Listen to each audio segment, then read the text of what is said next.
vamos a compartir un poquito acerca de la escuela del estructuralismo.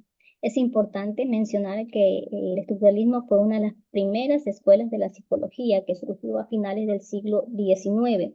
Su principal enfoque era el estudio de la conciencia humana y sus componentes básicos, cuyo objetivo era entender cómo se organizaban y se relacionaban entre sí los elementos de la experiencia consciente. Los estructuralistas creían que la mente humana podía descomponerse en componentes más simples como sensaciones, percepciones, sentimientos, de la misma manera que un objeto puede ser descompuesto en sus partes. ¿Cuáles fueron los principales autores del estructuralismo? Bueno, tenemos aquí a Wilhelm Wundt, filósofo, psicólogo, médico, fisiólogo. Fue considerado el padre del estructuralismo. Sus experimentos en la Universidad de Lisbon marcaron un hito en la historia de la psicología. Tenemos a Edward Teacher, discípulo de Jung, introdujo el estructuralismo en Estados Unidos, amplió el método de la introspección y desarrolló las técnicas para el análisis de la experiencia consciente. ¿Cuáles fueron los aportes del estructuralismo? Bueno, tenemos como uno de los aportes el método de la introspección, que se basaba en el examen de la propia experiencia consciente. Tenemos el análisis de la mente, otro de los aportes, donde buscaba descubrir los elementos básicos de la conciencia, como sensaciones, sentimientos e imágenes. Tenemos también otro aporte, que es el establecimiento de la psicología como ciencia, que creo que es uno de los principales aportes de parte del estructuralismo, ¿no? El enfoque científico del estructuralismo ayudó a establecer la psicología como una disciplina académica ya. Los métodos utilizados, pues tenemos la introspección, donde los participantes debían analizar sus propias experiencias conscientes. Tenemos el experimento controlado, donde se utilizaba para aislar y estudiar los elementos básicos de la mente. Tenemos la medición precisa, se buscaba cuantificar las respuestas y medir los tiempos de reacción. Características del estructuralismo. Bueno, tenemos que es analítica, pues se concentraba en el análisis de la experiencia consciente en sus componentes básicos. Tenemos que es reduccionista, buscaba descomponer la experiencia en sus elementos más simples. Tenemos que es empírica, pues se basaba en la observación y la experimentación, y pues tenía psicoanálisis. El objetivo del psicoanálisis es estudiar la mente humana y cómo los procesos inconscientes influyen en los pensamientos, emociones y comportamientos, los cuales suelen estar relacionados con conflictos internos, patrones familiares, deseos y experiencias reprimidas. Algunos autores del psicoanálisis. Carl Gustav desarrolló la psicología analítica, introduciendo conceptos como el inconsciente colectivo y los arquetipos. Alfred Adler creó la psicología individual, desarrolló la teoría de sentimientos de inferioridad. Melanie Klein, psicoanalista infantil, estudió el desarrollo emocional temprano, el complejo de Edipo y la relación madre e hijo. Alfred Bion estudió el pensamiento y los procesos mentales. Donald Winnicott, pediatra y psicoanalista que desarrolló la teoría del falso self. Anna Freud desarrolló conceptos sobre la defensa psíquica del yo. Principales teorías del psicoanálisis freudiano. Tenemos los sustratos de la mente, que tienen que ver con el ello, el yo y el superyo. El desarrollo psicosexual está en la fase oral, anal, fálica, latencia y genital. Los niveles de la vida mental encontramos el inconsciente, el preconsciente y el consciente. En dinámicas de la personalidad encontramos las pulsiones y la ansiedad. También hay mecanismos de defensas que pueden ser represión, proyección, sublimación, negación, desplazamiento y formación reactiva. También tenemos el determinismo físico, que son los pensamientos, acciones y sueños que tienen causa. Técnicas y métodos. Asociación libre. El paciente habla sin censura, facilitando el acceso al inconsciente y la identificación de conflictos reprimidos. Interpretación de los sueños. Los sueños son una vía para acceder al inconsciente, donde se analizan como representaciones simbólicas de deseos reprimidos. Transferencias. El paciente proyecta sobre el analista emociones y deseos que figuran parte de su pasado. Actos fallidos o lapsus. Son errores verbales como manifestaciones del inconsciente. Catarsis. Consiste en liberar emociones reprimidas mediante la expresión verbal de sentimientos y recuerdos. Entre las características del psicoanálisis freudiano tenemos el enfoque en el inconsciente. Descubre los conflictos inconscientes. Condicionamiento operante. El condicionamiento operante es el proceso de aprendizaje que tiene el objetivo de modificar conductas en base a las consecuencias. Es una teoría del campo de la psicología del comportamiento que fue desarrollada por Frederick Skinner a mediados del siglo XX. Skinner basó su trabajo en el principio del comportamiento humano y animal. Uno de sus experimentos más famosos es la caja de Skinner, que fue un dispositivo experimental donde evidenció la frecuencia del refuerzo, el tipo de refuerzo o la presencia de castigos. En otros términos, se refiere a la respuesta a estímulos del entorno y sus consecuencias. El condicionamiento operante se basa en la idea que el comportamiento es una función de sus consecuencias. Skinner identificó 3 tipos de consecuencias que pueden seguir un comportamiento.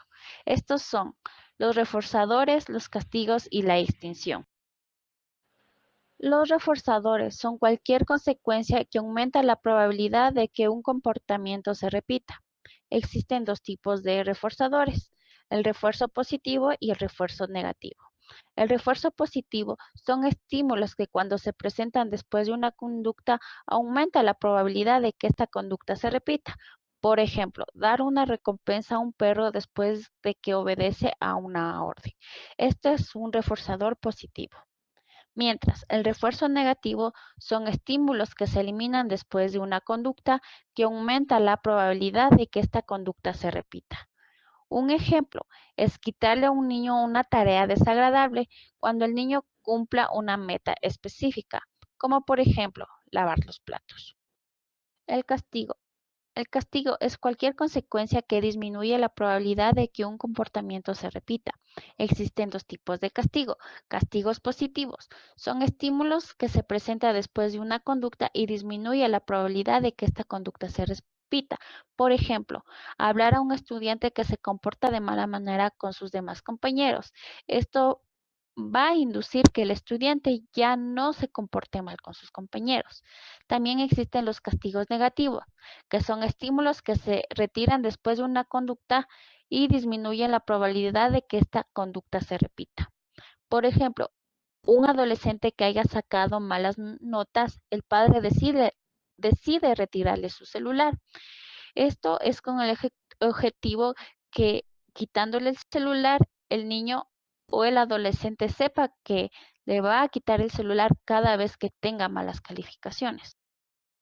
La extinción. La extinción ocurre cuando una conducta previamente reforzada ya no recibe refuerzo, lo que eventualmente llega a una disminución de frecuencias de esa conducta. Por ejemplo, cuando un niño hace berrinches puede disminuir en frecuencias con el paso del tiempo. A continuación voy a dar 3 ejemplos sobre el castigo y refuerzo. En una clase, un docente quiere la participación activa de los estudiantes. Para ello regala puntos por responder correctamente las preguntas. Pero si solo un estudiante participa en esa actividad, el docente puede decidir que el estudiante pierde el privilegio de participar. Y esto se convierte en un castigo negativo. El segundo ejemplo. En una empresa se desea aumentar sus ventas y envía a su equipo de ventas una nota diciendo que va a aumentar las bonificaciones de acuerdo a sus ventas y a sus metas. Esto es un refuerzo positivo porque así los vendedores van a estar más enfocados en sus metas y en sus recompensas. Ejemplo número 3. En una empresa, un trabajador llega siempre tarde y el jefe le da un memorando. Este es un castigo positivo, ya que al recibir el memorando, el trabajador va a llegar puntual a su lugar de trabajo y que éste ya no llegue tarde. Además, Skinner exploró diferentes programas de refuerzo de aprendizaje y conducta. El programa de refuerzo continuo. Este programa es útil aprender nuevas conductas, pero su efecto se desvanece rápidamente cuando el refuerzo cesa. Programa de refuerzo intermitente. Solo algunas instancias de la conducta son reforzadas. Este programa es más resistente a la extinción y puede ser dividido en intervalo fijo. El refuerzo se da después de un periodo de tiempo fijo. Intervalo variable. El refuerzo se da después de periodos de tiempos variables. Ratio fijo. El refuerzo se da después de un número fijo de respuestas. Ratio variable. El refuerzo se da después de un número variable de respuestas. Skinner contribuyó con herramientas muy importantes para el sistema educativo y además contribuyó a modificar comportamientos que deben de usarse de manera adecuada y con ética, considerando que existen límites y las consecuencias de las mismas al aplicar el condicionamiento.